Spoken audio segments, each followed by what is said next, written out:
Most people think you need a $200 oscilloscope to be able to calibrate a cassette deck. Here's a free app that does it better. It's the Kewlsoft dual channel function generator, and I'm going to show you how to use it. For this demonstration, I'm going to use a TCK 470 Sony. This deck has bias, but no test tones. And here you get to see the actual app on an actual phone. It's rather good, actually. For the purposes of this, I'm going to use a brand new tape, which I'm going to open now. And it's nothing special, it's just a Philips type one. Now the deck is ready to go. I'm going to set the output level and set the frequency of the tones. So we want 150 Hz for the one channel and 77 kHz for the other channel. That means that we've got a low and a high, which means that we're going to have a good time. Make your way over to the deck. Now we're going to reset the counter because that's going to be useful, and get it all ready to record. So put the bias control fully to the anti-clockwise direction and get ready.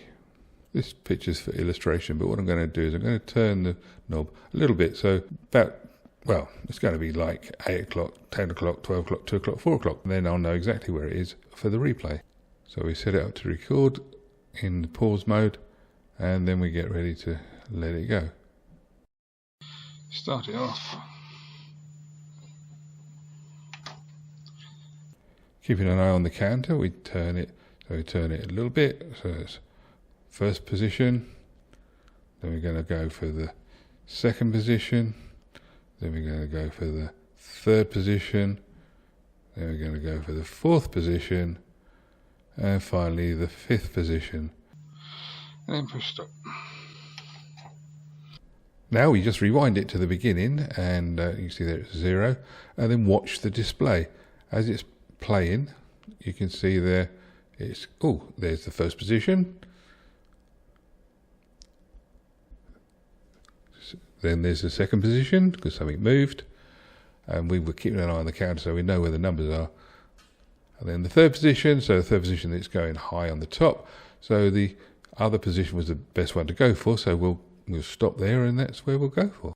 This is just a bit of it looking at the other end. You see how far it really goes out when you get right to the other end, and then it all sets back when we push stop. I'm going to put the bias control to where I thought it was.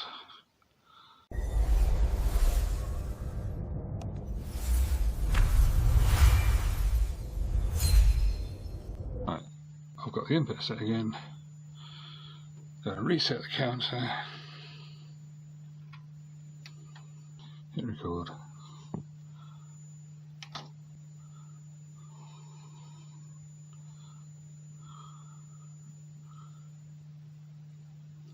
Hit stop.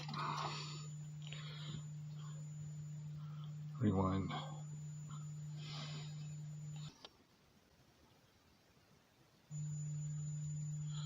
And as you can see, the levels are correct. Just like that.